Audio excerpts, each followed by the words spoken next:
Today's COVID update is brought to you by Fulltech Systems, your technology center, where you'll come for the price but stay for the service.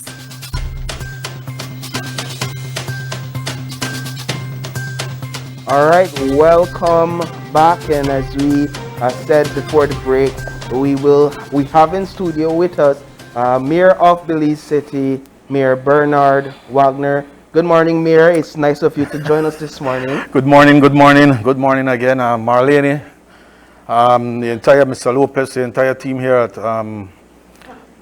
Channel 5, actually. Yeah. But certainly a pleasure to be here with you all. It's been a long time. I was just going to say, it's been a very, very long time, and there's a lot to talk about. And so we have you for 2 segments. Yeah, I hope you've had your morning coffee. We are all up and ready to go. All right. So let's begin, Mayor. Perhaps we could start with what the obvious COVID-19 and the City Council, and how the last 2 years have been for the council in COVID-19. It has been tough and challenging as most organizations. Actually, our council faced the first casualty in respect to COVID with Mr. Pipersburg. Indeed. I want to take the opportunity to continue to wish my city administrator a speedy recovery. As you may know, she has been she contracted the Omicron virus and has been out for basically 4 to 5 weeks. Oh. But she's recovering, and we continue to pray for her as she makes her way back. But there are good signs, and so certainly we at the City Council continue to pray for her. What do you think have been key in terms of you guys preventing a massive spread at the council while councillors or your CA and different personnels continue to contract the virus? Yeah, well, we started very early, pretty early in ensuring that we put in place the required protocol to, we know that there's a lot of traffic that goes in and out of the City Council on a daily basis, the traffic department, the municipal court, the Belize City Council main offices. So we ensure that we had the sanitizing apparatus operational. We ensure that people use their masks, washing of hands, very important. And so while we put those measures in place, we still were impacted and has been impacted significantly in terms of our staff. One spell, I believe about 2 weeks ago, it was only me on the front. All my managers were out, including my city administrator. Myself contracted the Delta late last year, and so we are mindful that this is an ongoing situation here in Belize and globally, and so we just continue to do the best that we can. Yeah. Now, we are approaching, I think, looking at the COVID-19 health aspect is one part of the conversation, but the other part is looking at the economic challenges that is posed. We're 1 year since you were able to, almost 1 year since you were able to secure your second term in office as Belize City Mayor. Let's talk about how you have been able, or what you are doing to be able to still make your mark in this second term, given all the COVID considerations. Yeah, Marlene, it's been a huge challenge. I must say, when you put into context the fact that the city relies heavily on the employment of residents and viably employed and earning income to pay their due taxes in terms of property taxes.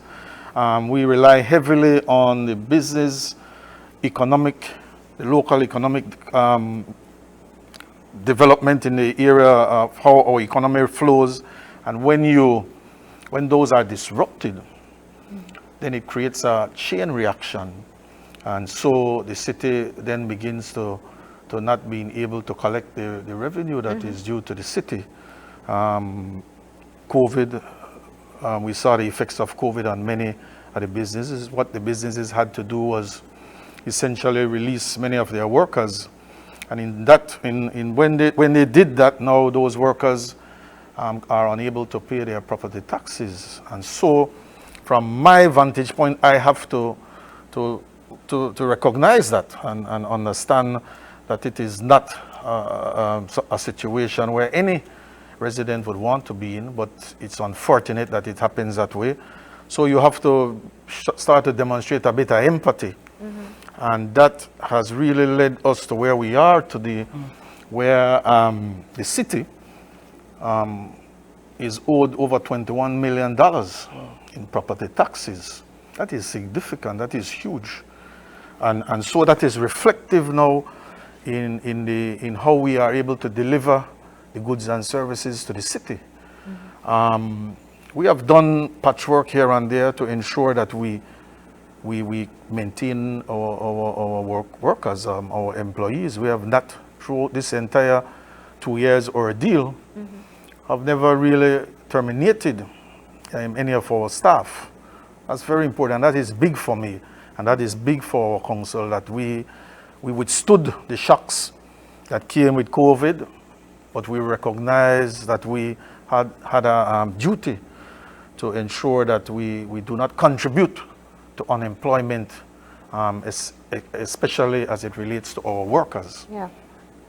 So when you talk about the losses from COVID, there were several. You're talking about businesses not being able to perform as well, unemployment in the city, but you also look at things like in 2020 with the loss of head tax for tourists that came in. What is your calculated loss so far due to COVID? In the millions, Marlene, in the millions. The fact is that the bonds that were floated from the previous council, as you could remember, I recall that was 20 million. And so, and they put in place a backstop, which really spoke to the fact that your head tax, which was 300,000 roughly on a monthly basis, along with your subvention, another 100 plus, totaling about 400,000 per month, is set aside in an account at the central bank, a sinking fund, so to speak, and that serves as a backstop for when those bonds become mature. So when we came into office, we were able to pay into those bonds from that mechanism that was put in place. So we had paid down 9 million.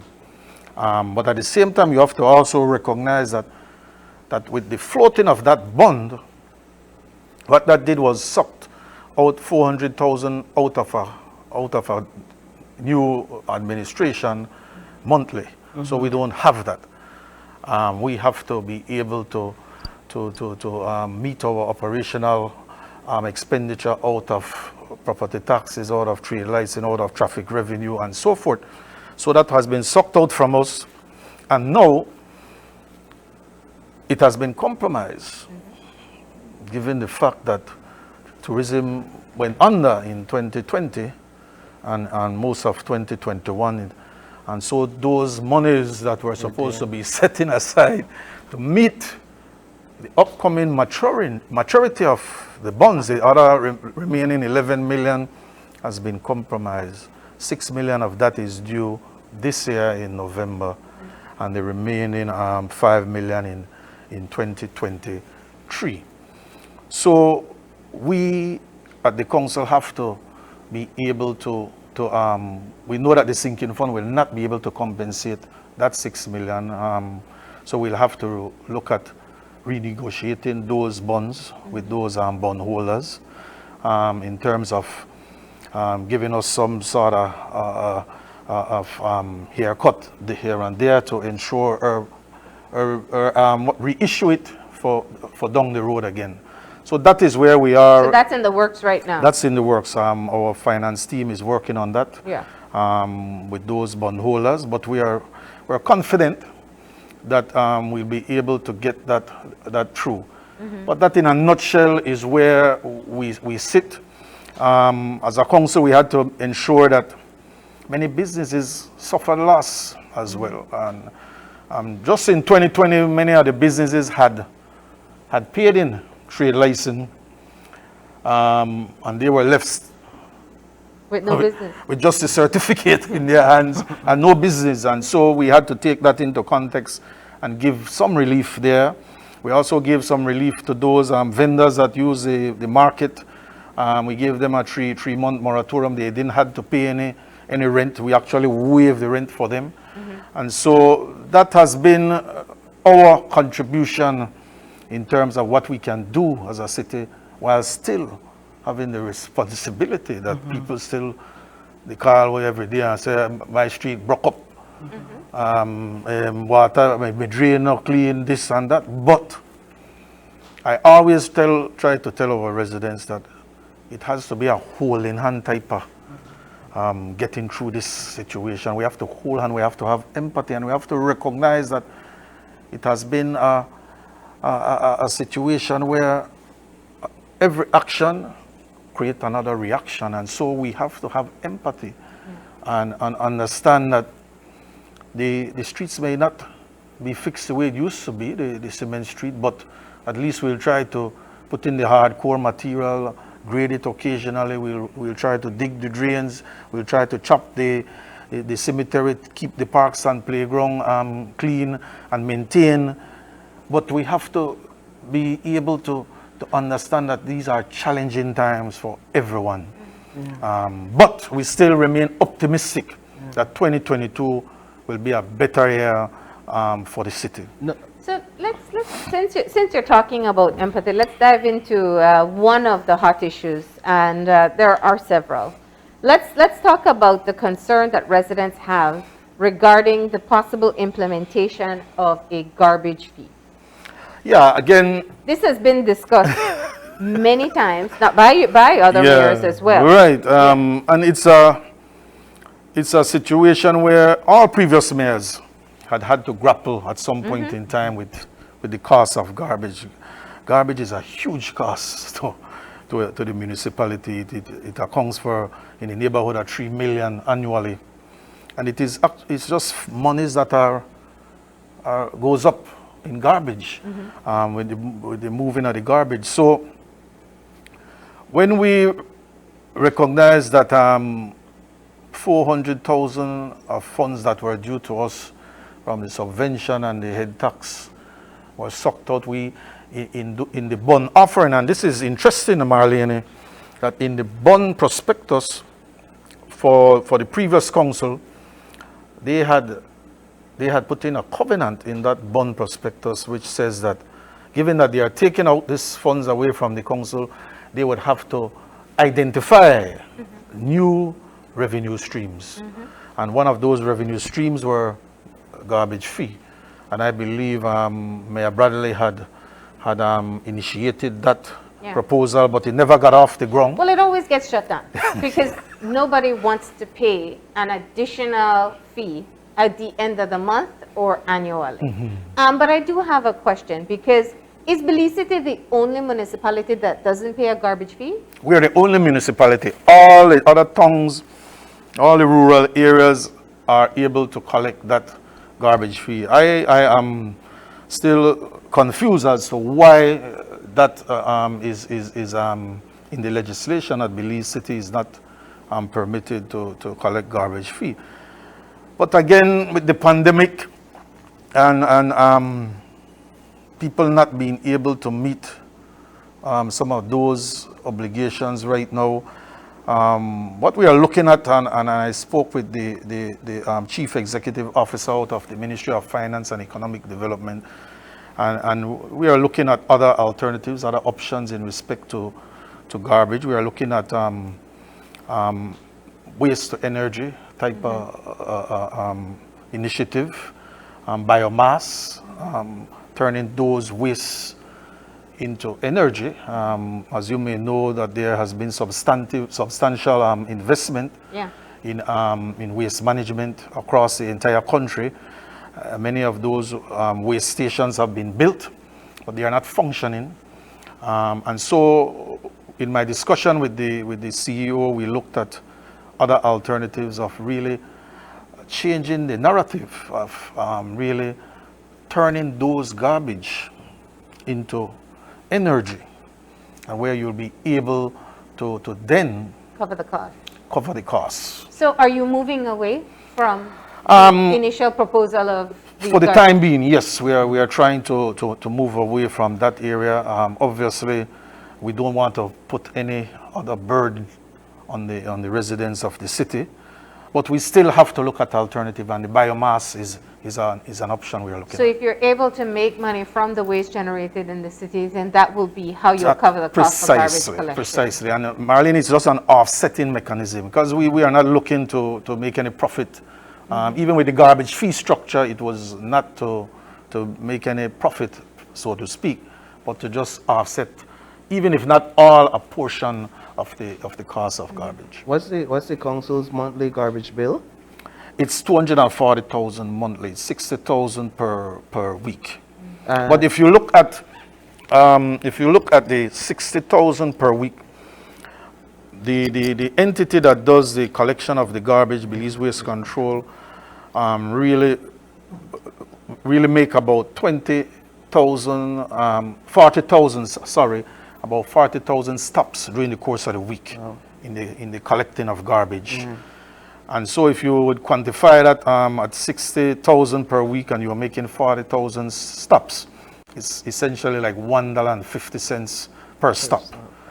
And so what would have been the proposed my fee would have been like 44 cents a day. So you still see where I am operating at a deficit. It's like one third, and then I will still have to be meeting 2/3 of those garbage costs. Now, the counter argument people have had is that this is why they pay property tax, that costs like these should be included. No, but the Property Tax Act speaks about infrastructure. Those monies derived from property taxes are essentially to improve infrastructure. That is in the Act. It speaks nothing about garbage. So we continue to work towards ensuring that we find new revenue streams. That is one of my main objectives, is to identify new revenue streams. And what are those new revenue streams that you have identified? Well, the first one we are looking at, as you may know, we recently launched, along with the EU and our implementing partner UNDP, the e-transit, electric bus transit system. That's an initiative that has been long in the making, and it is towards low carbon and e-piloting type transport, really transforming the entire transport sector in the country and in Belize City. Belize City has been chosen as one of the city that will identify a route. Okay. And so we'll be receiving three buses, electric buses, to run a road, but it's a pilot project that will run for 1 year. And during that time, we'll be able to gather the required data. We want to see how these electric buses take to the terrain of Belize City, to the climate and all that, and how the charging station mechanism work. The timing of the route, we'll use the 3 buses on 1 route to really get the timing down, because we want to put a system that is reliable, a system that is efficient, so that when it becomes reliable, now the residents of the city, those professional people, those workers can now rely heavily on it and say, instead of me driving to work, I know that bus will be there in the next 10 minutes, because it will be completely Wi-Fi. It will have all the information. The next bus coming in the next 10 minutes. That is the type of vision we have for these electric bus systems. And so when that occurs, now you have the lowering of CO2 in the air. Then we begin to contribute as a city to the reduction of carbon emission in our city. And then those partners outside that are funding the project really begin to see that Belize City is a viable partner and want to do its part in the lowering of CO2 and to impact climate change. Now, I think moving towards energy efficient buses as well as generally efficient transportation is something that will be welcomed by city residents. My question though is, what about the existing transportation providers, your dollar taxis, your small buses that are running? How do they feel about the city council entering into Well, we have the market? we have had preliminary discussion, and we are not driving anyone out of the out of making their ends. It will be fair competition, and it will be a situation where the consumer benefit. The consumer will have the choice to choose. That say, I want to ride on this cashless system. It's AC. It is friendly to our disabled and handicapped people. It will be friendly to our elderly in our society. They will not have to pay anything. It will be friendly to our nurses and doctors who work shifts late in the night, because our buses will run up until midnight. It's electric buses, obviously, and so we do not have that that fuel costs. We are working along with BEL. BEL have installed its first two charging stations at Biltmore Plaza.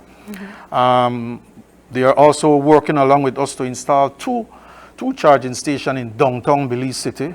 We have already identified the area that we will be hosting our buses, which will be at the Marion Jones Sporting Complex area, by the Mexican Center area. And so we have an entire roadmap.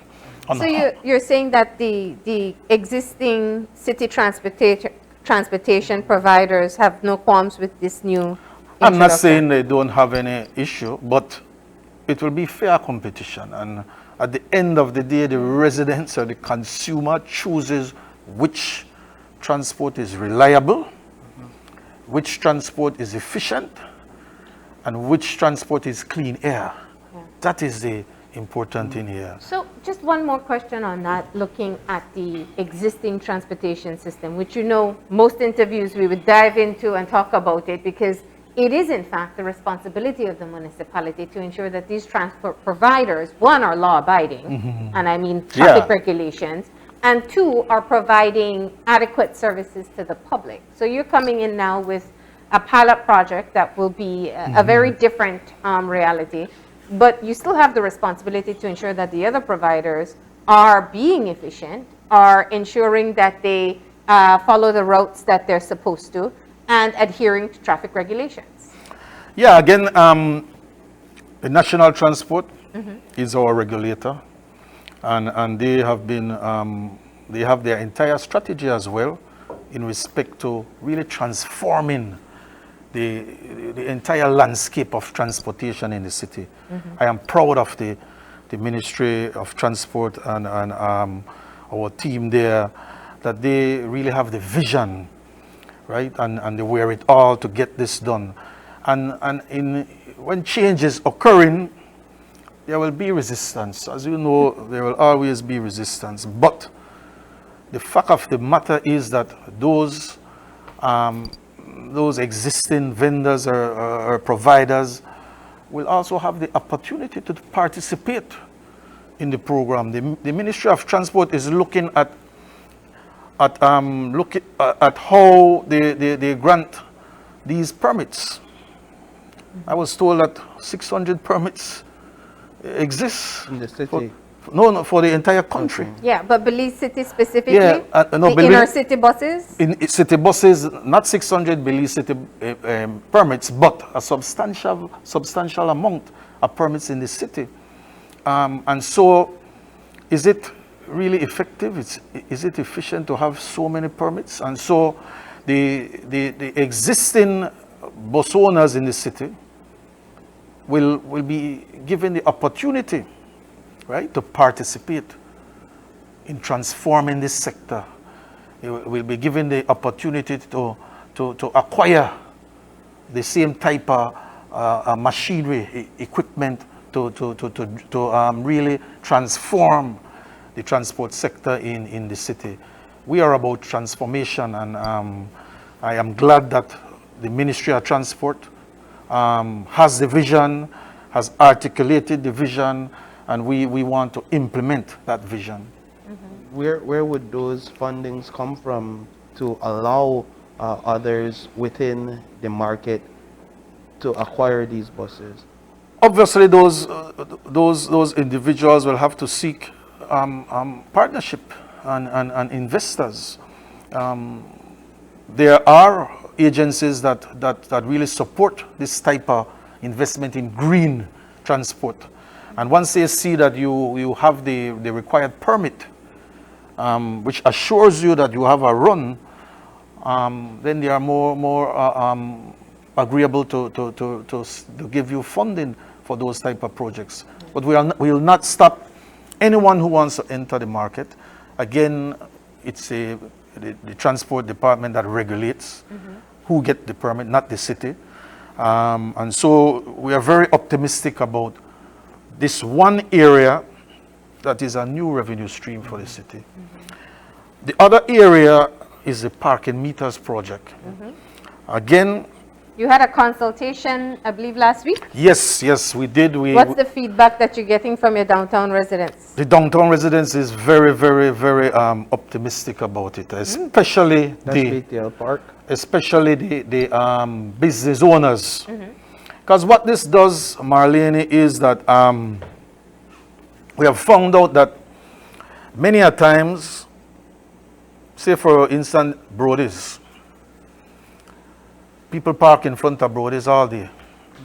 The people that works in the downtown area, they would go downtown early in the morning, 7, 8, and get their parking spot and park on the city prime real estate the entire day. No other resident has the opportunity to use that space. Do you think that is fair, man? Right? There is inadequate parking downtown, period. There's always been. There's been talks of putting in a parking lot and trying to alleviate the problem. For the number of persons who want to use or access the businesses and the number of workers and business owners, there just isn't enough parking. So this is part of the plan that you have in being able to make revenue, but it still doesn't address the parking problem in downtown. Well, the city, Marlene, is responsible for on-street parking. Off-street parking is not our business. We are concerned about on-street parking and the regulation of on-street parking. Off-street parking has to be driven by the private entity. We are concerned that we have many vendors who are all vendors in the BTL park who conduct business, but people who want to access their business in the park is unable to do so because very early in the morning there are people who work at different establishments in that area that parks the entire day. And so when someone drives up to the park to access service from those vendors, those food vendors in the park, they are unable to do so. They get a ticket. That's not equitable. That's not fair for our residents of the city. We at the City Council control on-street parking. We want to regulate on-street parking so that all the residents have equal opportunity to access that space. So what's the cost of parking per hour? $3 per hour, and it comes in the segments of half an hour, of 15 minutes, whatever. It just reduces. These are cashless devices? Totally cashless. It's digitally controlled, solar panel driven as well. So you'll use what, a debit card, a It will credit be like card, a preload. a prepaid card? Yeah, prepaid card. It will be preloaded. You could access buying those cards at at some of the other, some dealers, we'll have at City Council as well, we'll have in the park and in the immediate area.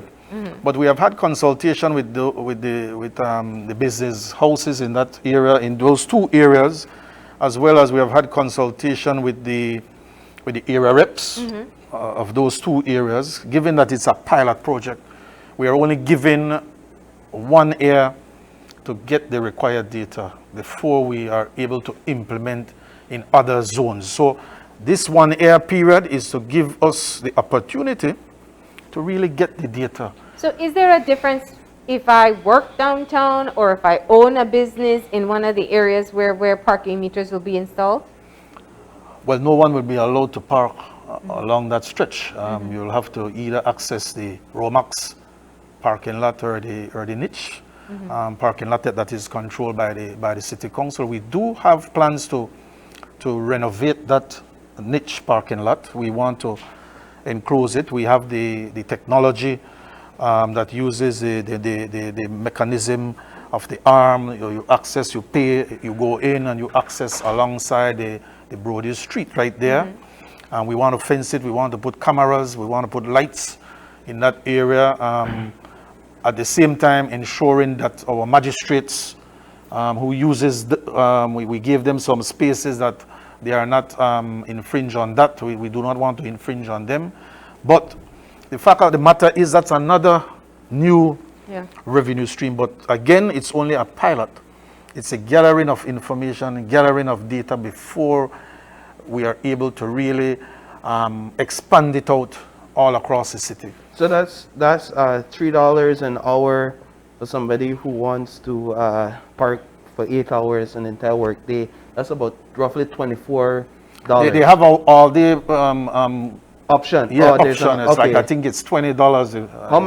How many parking meters does the council plan to implement in the pilot phase? In the BTL Park areas, there'll be four such machines. Along the Albert Street, I believe there'll be in the neighborhood 10 such machines. We have already marked out those areas on Albert Street. It will give us 37 parking spots. The one we're looking at, that's BTL Park. One is already implemented in BTL Park. Is that up and running already? Not as yet. We launch on the 7th of March. If you would just so a better understanding to our viewers, just simply how the process works in terms of having this card and you get a ticket. When the traffic officers come, what is it that they look for to see if you are abiding? Okay, there's a 4-step process, right? You park your vehicle, right, and you walk out your vehicle and you go to the nearest machine, right? You get your card. It will ask you for your license plate. So you punch in your license plate in the machine. Very user friendly. It's just like an ATM, and then it will ask you to use your card, and you just put the card in front of the screen, and it charges your card. It deducts from your prepaid card.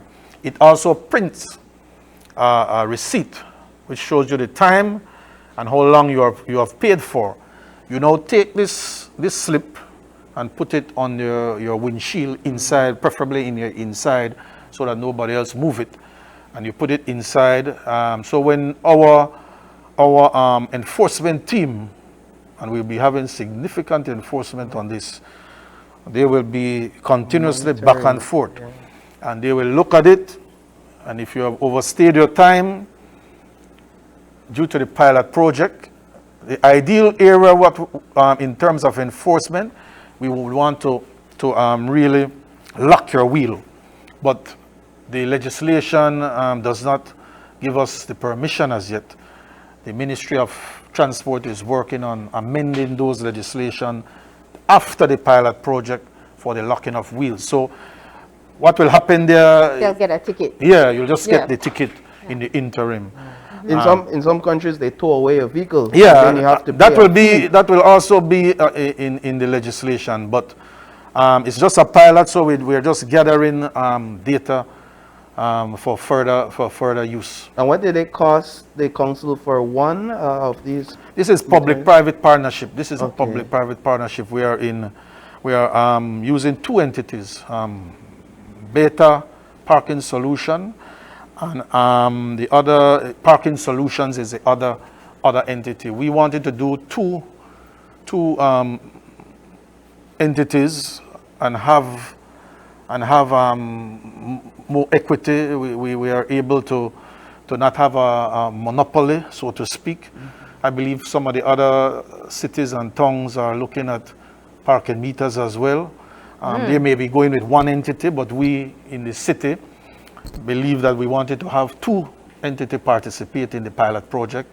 And from there, we'll be able to see which one of these entities really produce the results that we want to see. Yeah. So those are two new mechanisms for revenue that you're looking at. The parking meters, the potential of conversion of waste into biomass, Yes. bioenergy, I'm sorry, as potential revenue for the electric council. buses. And the electric buses. Thank you. But let's talk about your main bread and butter, and that's your property tax. Yeah. And this has been a major issue of contention. Now, there was supposed to be an adjustment. Was it last year? No, it was supposed to be in 2018, 2018. but we never did. So do- it's been continuously pushed back, but now you're talking about outstanding property tax. There was a 1% adjustment, and people are still saying that in this time, with the COVID realities which you outlined in the beginning, how dare you? That's a good one, Marlene. But the truth of the matter is that by law, the city should conduct what they call a quinquennial every 5 years, where adjustments are made in terms of your property tax roll. That hasn't been done. I believe the last time it was done was in 2015, right? Or 2013, sorry. And in 2018, when we came into office, we were supposed to do it, but we put it aside, we set it aside. 2019, 2020, we just couldn't do it. 2021, similarly. But 2022, given the fact that we find ourselves in serious financial challenges, we had to do it. 1% on the assessment of your property. Let me ask this question. Of the outstanding property tax payments, what's your assessment of the persons who have not paid? Is it a matter of them not being able to? Have you looked at the economic situation of these persons who've been delinquent? Yeah, we have really classified the individuals in buckets. We have even been able to really quantify the tax roll or what is owed to us in terms of street. We are able to tell you, and so you'll be surprised that many of the complaints that you receive for my street is broke up and fixed. If you look at the compliance rate of some of those streets, you'd be shocked. Some of them are 11% compliance rate, while you have some other streets who are operating at 90%, 80%, but you have the majority having really low compliance rate. So we have been able to put in place a system that can identify the compliance rate per street. We are able to look at per division, per constituents. And it's interesting. And where's the most outstanding debt? It's interesting data. Very, very interesting when you look at it and analyze the data. It's interesting. That is all I can say about it. Right? But I mean, we don't want to. Question. Is it the people that can pay or the people who really would A struggle lot of to people pay? can't pay. Okay. Yeah, a lot. So they have difficult circumstances. Yes, and we had spoken to our local government and the Ministry of Finance on how we know that they did a land amnesty some time back, we were wondering if they would be able to entertain such a activity for the city, given that there are many marginalized people that just can't pay. They know where they don't want to pay. They just can't pay. So we are looking at that area. We are also looking through the Ministry of Finance again at the monetization of those receivables, which I tell you before is around 21 million. The Ministry of Finance, along with our team, is working on how we can monetize those receivables, and that essentially means that we clean up the data, because many of the data that we have at City Council is not up to date. Many of the properties have changed hands, and so when someone change ownership in Belmopan, it is not registered here. So it's about connecting and having the same data before you can do the monetization. Because what happens there is that you then sell off You sell it then. the receivables at a discount. And so, say for instance, we decide to sell on 75 cents on the dollar. So the city would receive 75% upfront of that 21 million, which would go a long way in really transforming the city in terms of infrastructure development, drains, streets. It would really be transformative, and it will not be a bad situation where you find yourself that you are infringing on one of those individuals that can't pay. We will want to hold on to those. Well, I was going to ask, because if you do sell off your receivables, I mean, you may have somebody banging on the door of these people who are trying to pay electricity before they can pay property tax. And that is why the exercise is so detailed, that you want to get the economic profile of those individuals that are really living on the margins, that really can't pay. And we have to have that social conscience as well. But Mayor, let me ask you something, because this is like catch-22. You say, and I think many assumed that there is a substantial number of persons who owe property tax that are living in difficult economic situations, and the streets themselves are bad. So the responsibility for the infrastructure in the municipality would be on you. On me, yeah. So I don't pay my property tax, but you don't fix my street either, even when I was paying. Yeah, good point. But the big elephant in the room is that I'm not getting my money. Right. I'm not getting what is owed to me. Take, for instance, the transformative years under the previous mayor was when he floated those $20 million bond. And he was able to do substantive streets. Now you don't have to look far, and you say, there's $21 million out there for the city. If the city could get that, imagine the kind of transformation, the kind of the streets that will be able to build, will be able to be constructed without having to borrow. Yeah, I was going to ask if you've been forced in a position where the compliance data has to inform your investment or where you invest in terms of where you develop the streets? Yeah, in terms of the streets. No, because you always have to get that social conscience. If I would look at one of those real back streets, and I would just go by my data and say that the residents on this street, your compliance rate is only 2%, so I will not fix your street. That is rough for as a leader and as a mayor to do. You have to get that social conscience as well. So you try to share it. Some of the people who pay their taxes each and every year, and the street, they broke up and tell me, but may I pay huge taxes? Why can't you fix your street? But I have to be able to balance it. The revenue from those that pay, and try to balance it across the city.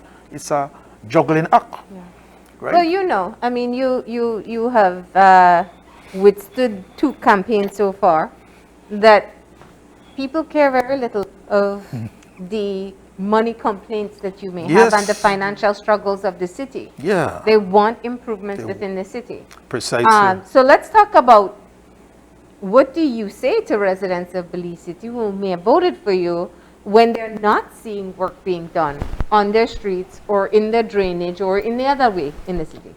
Again, I say to those people, we remain optimistic that 2022, we will, based on our plans, based on our vision, based on all of those things that I spoke to you earlier, that we'll begin to deal with our mandate. And our mandate is to fix streets, drains, canals, provide the goods and services for the residents. In 2022, we will transform the city in terms of funding that we expect out of those monetization, out of funding from our usual tax base, our property taxes. We just completed our budget for 2022 along with the local government, and we are anticipating revenues of 27 million, and we are anticipating expenditure in the neighborhood of 24 million. So we are looking at a surplus, an operating surplus of 3 million. But the catch here is that we have that 6 million bond payment that is due. So while we are saying we have this operating surplus at 2022, for 2022, we still have that 6 million, and that will require renegotiation of those bonds that are maturing. How many streets have you worked on in the past year? In the past year, 2021, we have done essentially streets of rehabilitation. It's not, I wouldn't say any substantive streets in terms of paving, but we have been able to fix a lot of those back-end streets in terms of the hardcore material. We had to look at this street behind Biltmore. I can't get the name right now, but that's a street that was funded by the IDB that continue to haunt this council. That each time you put material on this street, it sinks. We have spent over 600,000 to date, just On one street? On one street. And each time you put the hardcore material, it sinks. It's a horrible project. It requires engineering expertise. We are working along with the Ministry of Infrastructure and Works to see how we can get the required engineering component in place to have a final solution for that street. We can't as a city continue to spend those amount of funds on just one street and seeing it go into the ground after a month or two. Well, Mayor, there's so much more that I want to discuss with you, but I want to close off with just talking a bit about the challenges you have been having internally with your councillors. It's been well publicized, and we know people really do feed into these types of conversations, but it is an important conversation in terms of looking at your leadership and ensuring that the work can get done at the council. Yeah, well, it has been well publicized, particularly by one media house, of course. But the fact of the matter is that myself and my councillors, we all serve the people. It's a privilege to be able to serve our people. And as my 10 councillors, myself, there is, once you are able to serve your people, right, there's nothing anyone can do to you in terms of saying the motion. We all serve at the privilege of our residents. And as a family, we have to be able to nurture a type of trust, right? We have to be able to nurture what I would call trust and loyalty to your organization and to your residents. Because when the residents see you quarreling, it's not good. So we have to be able to get past that. In all families, you will have disagreements, Yeah. right? But you can't shy away from disagreements. Yeah, I think that the matter is if you're able to have a functioning work environment. Yes, and that is occurring as we speak. So the relationship is better now? It's better, of You course. communicate with them directly? We have every day I meet with my well, let me tell you this. Let me get back to it. In terms of the day-to-day operation of the city, I channel all my through the city administrator. The city administrator is the chief accounting officer. The council and myself serve as a board, and so we meet monthly. But we are also able to have discussion. Whenever any of my councillors want to see me, they are able to go to City Hall, and we meet and we talk and we discuss. What I've found out in terms of councillors, and not only in Belize City, but across the entire country, as I serve as the president of the Mayors Association, and what we have found out is that many of our councillors, some of them don't understand how the structure of the council work. You serve in the capacity of a board member. You bring policy to the caucus. You debate those policies. You vote on those policies. You have a track record of how you vote on certain motions, certain policies. But at the end of the day, you serve your residents in your different constituency. You are not a day-to-day person or any of the managers of the council has to be answerable to yourself. You are answerable to your caucus. But I want you to come back to the question. You said that you funnel the information through the city administrator, but the most concerning allegation is that you've cut off communication from your councillors. Has that been? No. That's an allegation, and that is. Because disagreement aside, you got to work together. You got disagreement, but I meet with my councillors whenever they want to meet with me. I am here, but the fact people will always spin, and you as a leader in your community has to be able to recognize that spin and be able to stay away from the spin doctors out there. There are many spin doctors, and they want to create mischief. My team, I am fully behind my team. Okay. Were you aware of the trip that 3 of your councillors recently took abroad prior to the trip being taken? Which one of the trip you speaking of? The one where Councillor Goodin, Councillor Kenya, and I believe it's Councillor Novello recently. Oh, I have no issue with our councillors traveling. They are free to travel.